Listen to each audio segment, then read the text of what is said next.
Redskins locker room for the second time in as many weeks. We are presenting the belt to a two-time champion, Ryan Kerrigan, a pick six. Congratulations, you are once again the fourth and pain champion. Thank you very much. A very distinct honor to be the donor of the belt again. And this time I will make great use of it and hopefully be seen in public with it. Yeah, exactly. Now tell me, what is something you're going to do this week that you didn't get a chance to do last time you had the belt? Well, like I said on the show yesterday, I'm planning to go to the neighborhood grocery store and just get my groceries, necessities, and just wear the belt like nothing's going on. Because everybody shops with the WWE title. Alfred Morris, come here real quick. Alfred Morris, another two-time champion, giving up the belt. Real quick, just to put you on the spot, what do you have to say about this man's performance against the Falcons? I did a great job. I was definitely excited when he got that pick. You know, it's always good to have defensive touchdowns. The Lambeau Leap, we're going to have to work on that a little bit. But, you know, we heard a little bit of a backstory about the Landover Leap. You know, it may not have been your fault. You were just trying to err on the side of caution and trying to be safe, right? You know, last year, as we alluded to yesterday, Jabar Gaffney fell into the stands last year, and I mean, I wasn't going to do that, so I was playing it cautious, but you know, it was still fun though. All right. And welcome back to Fourth and Pain, the only pro wrestling show to be hosted by an NFL player and a weight loss champion. He is Redskins defensive end, Adam Carriker. Howdy. I am the weight loss champion, Chuck Carroll. Be sure to follow us on Twitter at Fourth and Pain and online, fourthandpain.com. Adam, time once again to give out the Fourth and Pain championship. This week, we're giving the title to... Who is it? I forgot. Oh, I remember. It's Mr. Ryan Kerrigan with the touchdown and the Landover Leap. How you doing? I'm doing well. Thanks for the title, round two. I'm telling you and Alfred Morris are just giving the title back and forth, back and forth. You're trying to one-up each other just to get this title back, I'm convinced. Well, you know, I mean, he was as deserving as anybody this week. Another awesome game from him. But, you know, I'm glad to be holder of the title again this week. Well, I think, you know, it was your pick six that really did it in. Talk to us a little bit about that play. What exactly happened there? You know, I noticed, I saw, first of all, the back started to scan out on the pass play like it was like they normally do during screen passes, and then I got a free ride from the offensive tackle, and I know that since they're not blocking me, it's probably going to be a screen pass, and was able to get in the throwing lane and was fortunate to make the play and score a touchdown. Now, more important than the pick six, which, you know, great, wonderful, but for me, the real moment, the real essence of the day came on the Landover Leap. Was this something that you had planned in advance, or was this a spur-of-the-moment type thing?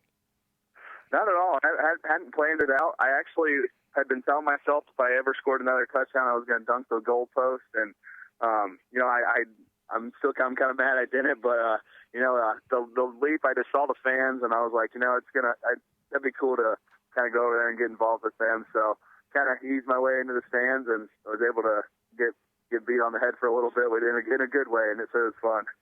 Now, you know you're sitting here talking to a teammate, so you can't just get away with any politically correct answer. So we're in the weight room the next day.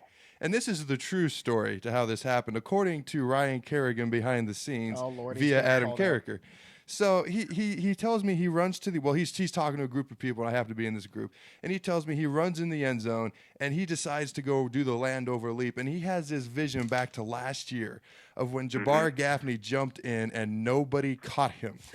So that's why on the Landover Leap, and the reason he made the come on man, was he was so precautious, he didn't want to jump in and have nobody catch him. So that's why he was a little cautious, folks. So now that he knows you'll catch him every time he scores a touchdown, he's going to be showing off those Michael Jordan hops that he's got, and he's going to be jumping into that second and third row. Ryan, is there truth to this report?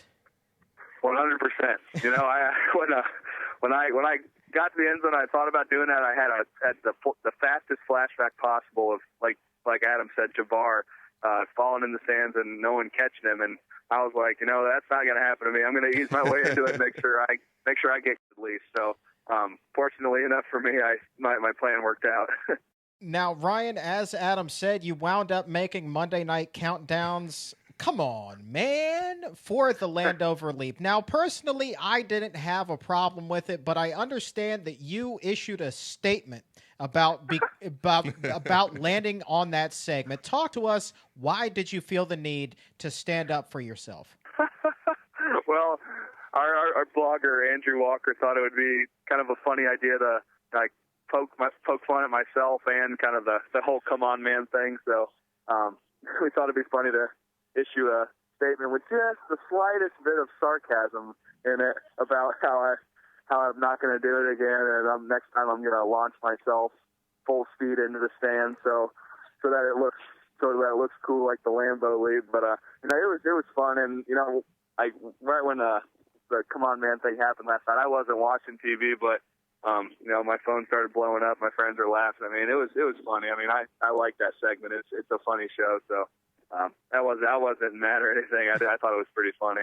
I mean, I got to be honest. I can't blame you. You see a guy jump in and he lands on his butt, and all you see is his feet and his head because nobody catches. I'm going to be a little cautious. You could get hurt. Well, here's my question. You got to be cautious. Have you given any thought? I'm not doing that. Now say that you pick up a fumble, you run it back. Okay, you'd have to be awfully close to the end zone. I don't think that you could outrun a lot of people. What? Hey, buddy. Those are fighting words. As soon as I get out of this straight brace, it's on. Well, I can say it now. I think I got another 2 months to talk smack. You got a while. But I mean, what would your celebration be? Well, I'm not jumping onto anybody. I weigh 300 pounds. My luck, I'd jump onto like a 5-year-old kid and squash him.